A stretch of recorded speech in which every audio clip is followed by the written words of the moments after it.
was done, pretty well, except I was talking about it on the morning show, how the people next to me were like, oh, there's Freddy Krueger.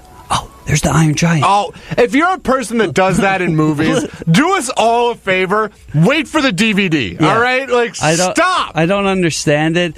And I was like... Oh, that makes me so angry. That was within, the first 5 minutes. I was like, oh, my God, this is going to happen all movie. So I just did this. Shh. There's only one seat separating the people that I shushed. And I just didn't care. I'm re-saying the story, but basically it was like a fat guy and his girlfriend, so I didn't have any fear of him being like, what'd you say? Yeah, right. It was kind of just a fat nerd, so I was like, I could take him. I could take so him. Just run a lap around the exactly. around the theater. I shushed him and he didn't say anything. Kill him the same way you kill the eyeballs in Super Mario 64. Yeah. just run around him a few times. Turns into a blue coin. Oh, that's amazing. If only things were that simple. But yeah, the movie was great. A lot of fun references. I don't want to give... a lot of them are shown in the trailer, but some of my favorite ones were definitely not shown in the trailer, and it was awesome. It was cool to see it on the big screen, done with really cool special effects. Okay. Stuff that, a lot of great references to old movies as well. So none of it was forced. Most of it was just natural.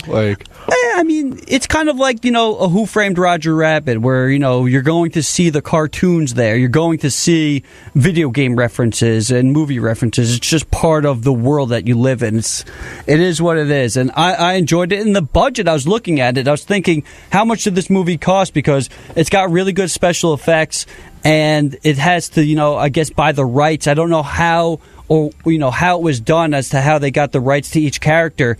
But the movie only cost $170 million. I know that sounds like a lot.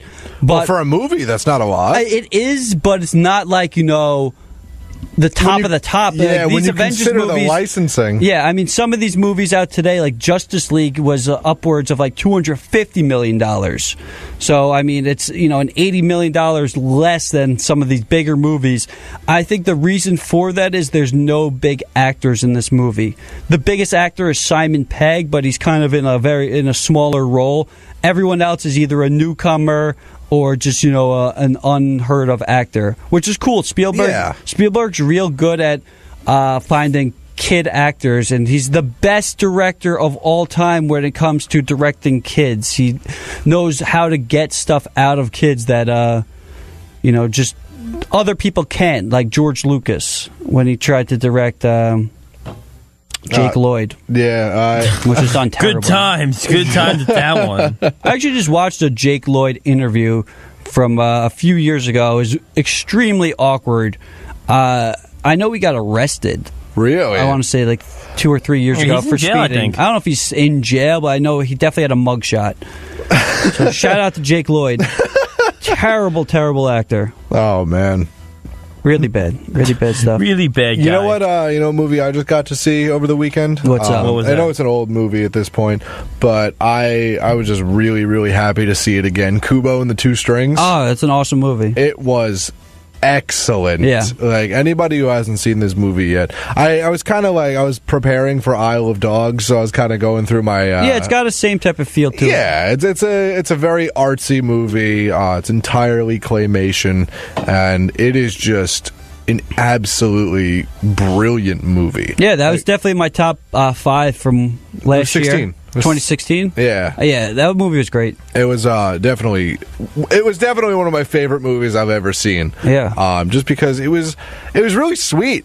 It was a really sweet movie. It's I love stories of love and loss, and it deals with death in such a way where if a kid were to go see that movie, they could be comforted. You know, by losing. Well, they could be comforted in the situation of lost loved ones, and it's a really smart movie for adults too. Yeah. There's a lot of cool stuff for that. Awesome action. Yeah, the action sequences were beautiful. Yeah. There was a lot of comedy in it too, which was really well done. I remember laughing. The little red samurai guy was really funny. I want to say his name was Hanzo. His name was Hanzo, and so was the beetle.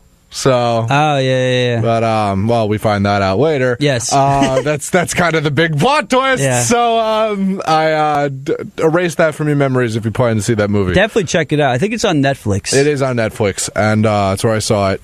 And it was, I think it was Travis Knight was the director of that. And he's directing the new Bumblebee movie. Oh, that's going to be cool. Which gives me hope that we'll get a good Transformers movie. And John Cena. And John Cena's in it. Okay, so I saw an article, speaking of John Cena. Oh, yes. I saw an article that there was going to be a Duke Nukem movie. He's playing Duke Nukem. I can't wait. Yeah, it should be fun. It's not official. So what's going on with it is they're still writing the script for this movie. They're trying to get the script down pat, and the idea is that they approached John Cena and said, we think you'd be a perfect fit to play Duke Nukem. If anybody could be Duke Nukem, it's John Cena. Yeah, that's pretty spot on casting right there. At least for the look. For the look of it. He looks like Duke Nukem. He can absolutely act like Duke Nukem. Yeah. So they were like, you are literally Duke Nukem, and he didn't disagree. He was just, he didn't disagree. From what John Cena has said on the matter is he was just kind of like, yeah,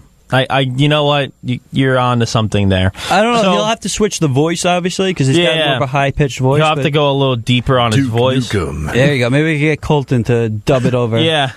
So they told him, and he was like, all right, I guess if you really think I'm that perfect, he's like, can I see the script for it? And they're like, well, I don't think you want to. So they don't have a full script, but so the idea is that John said that as of right now, he's very interested to be playing Duke Nukem, and if the script looks right, and it looks like it could be a movie that's enjoyable, not just some crappy video game movie, that he would be 100% down to be involved in. You see, the crappy video game monk here, I don't think that can be applied here in Duke Nukem's case, because Duke Nukem was just always such an over-the-top, stupid game. Yeah, but you know what? It definitely can be applied there, because just because he's over the top and stupid doesn't mean they can't screw it up. I guess so. Yeah, you know, because look at like Deadpool is over the top and stupid, and they executed that flawlessly simply because they stayed as true to Deadpool as they could.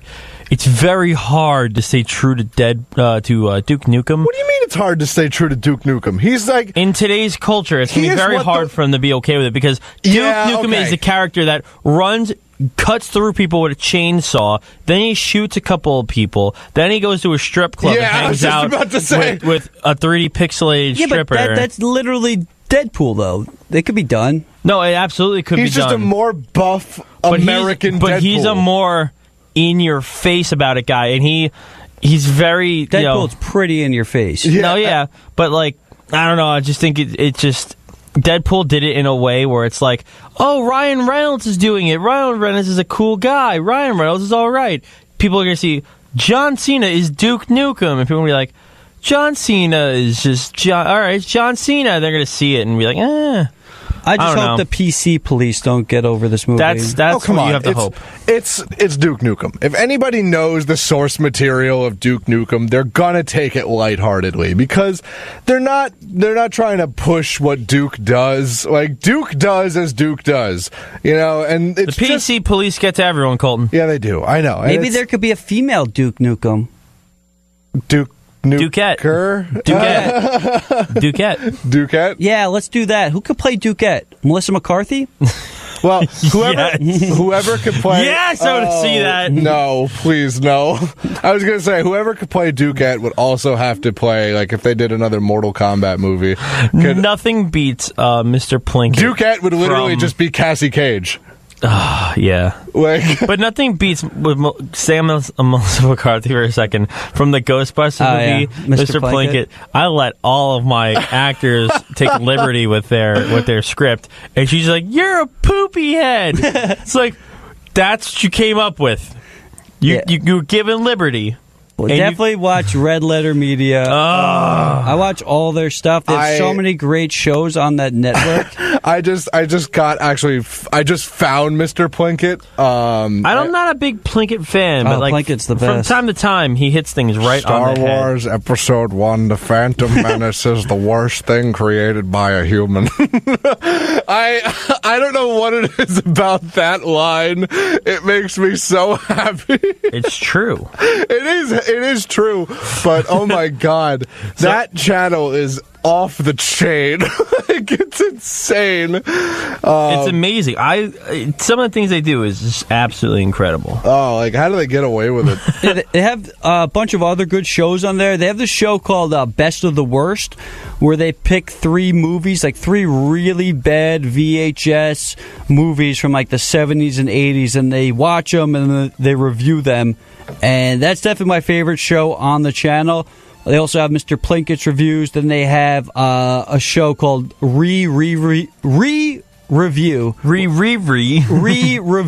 they go over a movie and just you kind of re-review it. Last time they did Freddy Got Fingered, which is a really funny movie starring Tom Green. And then their other show, it's a movie. It's a movie title, so. And the other show they Not do the kind of movie other people are thinking about, though. It's a real movie. Yeah, it's a comedy. And then the other show they do is Half in the Bag, where they kind of review newer movies. And definitely check it out if you like any type of movie reviews. They're the best at it. So speaking of talking about new movies, so Jurassic World, then you have a new movie coming out, but they also have a new game coming out. Yes, I watched this footage summer. of it. I am so excited because they had an older one for the original Xbox, the Jurassic Park game where you I were. think it was Genesis, maybe? Maybe. I don't know. I thought it was just maybe Jurassic Park the game. I'll look it up. I think it was just Jurassic Park the game, or maybe it was Genesis, but it was awesome. You got to run Jurassic Park, and it was the coolest thing ever. My friend Sean, he used to just send Operation T-Rexes. Genesis. Operation Genesis? Okay. Yes. So that was like awesome, and I've always wanted to remake that, and I'm so happy they're going to be doing this. Yeah, it looks really fun. Because that's going to be it. It's going to be Jurassic World, but like a simulation game. So think about like Roller Coaster Tycoon or like a theme park like tycoon. Sim City. It's got a Sim City feel. Yeah. This looks really good, and this is a game that's meant to be played on the computer. Absolutely. Unfortunately, my computer is not the best computer, so I'm pretty happy it's coming out for the Xbox One and PS4. Although, like I said, though, these games are really meant to be played with a mouse. Yeah. I wish you could plug a mouse into one of these consoles. It would make it amazing. Maybe you could. But now I've tried it. It doesn't work. I'm excited for this, though. I love this. I cannot wait to get myself a couple T-Rexes and have them pit off against like raptors or something. It looks like a fun. Any Jurassic Park is good. And the fact that you get to create your own park and hopefully destroy your own park. Yeah. What I'm going to do is I'm going to leave a little door open, let some of those... See how long it takes for the dinosaurs to figure it out? Yeah. Just some mass hysteria taking place in that park. Oh, it'd be awesome. I played Lego Jurassic World, which was really fun. But it was more, family-friendly. Like, there wasn't blood or violence. This looks like it can. It has really good special effects. The dinosaurs look super realistic. I cannot wait for this. Yeah. It looks so cool. If you haven't, go online and you can watch a trailer. I believe there's like a 30-minute Yes, I watched on IGN. Yeah, on IGN they have... IGN, a company I really didn't like up till maybe a couple months ago, has really started to turn around. I've really been liking a lot of IGN stuff recently. They do a lot of movie reviews now, and they do a lot of just gameplay. I still am not entirely trustful of their reviews because it's not like one guy does all the reviews. It's like 30 people that, hi, phone. Is that baseball updates? No. It sounded like... No. Didn't it sound like that? No. A little bit. Or maybe to him, but no, that's just something stupid that goes off on my phone whenever it wants to. Yeah. So anyway, that seems impractical. Yeah, I gotta bring it to the phone doctor. Speaking with staying on games for a little bit, I've been playing a lot of Far Cry 5. Came out, and I've been playing at my friend's house. He has it, and I love this game. Right? I told you I'd come this week with like a full thing about it. This game is awesome. You could beat it in a minute. Awesome. Just so you know. Just 1 minute? You could beat it or maybe like a minute and a half. That's stupid. But you could beat it, yeah. Well, it's not like a real ending to the game. It's like one of those, like... Far Cry has been doing it for like 3 or 4 games now, where like, at the very beginning of the game, they give you like a choice, right? And if you just don't choose it, it gives you an ending. Yeah. So, like, the original, like, Far Cry 4, you were, like, meeting the, like, dictator of a country. And he was like, hey, I'm going to have to go do something. I'll be right back in, like, 10 minutes. Mm-hmm. So, of course, you're led to believe, all right, get up from the chair, go follow him, see what he's doing, get caught, and then the game ensues. Or you can wait 10 minutes, and he'll come back. He'll go, oh, I'm sorry, I had to deal with something. And you'll finish your dinner with him, and he'll take you on, like, a tour of the country, and, like, you win the game. Yeah. That's pretty brilliant. So it's like, they've been doing a lot of cool things like that where your choice is not that they like change anything, but well, they do, I guess, technically, because you win the game. The credits roll and you get an achievement for beating the game. So you could beat Far Cry 5 in like a minute and a half.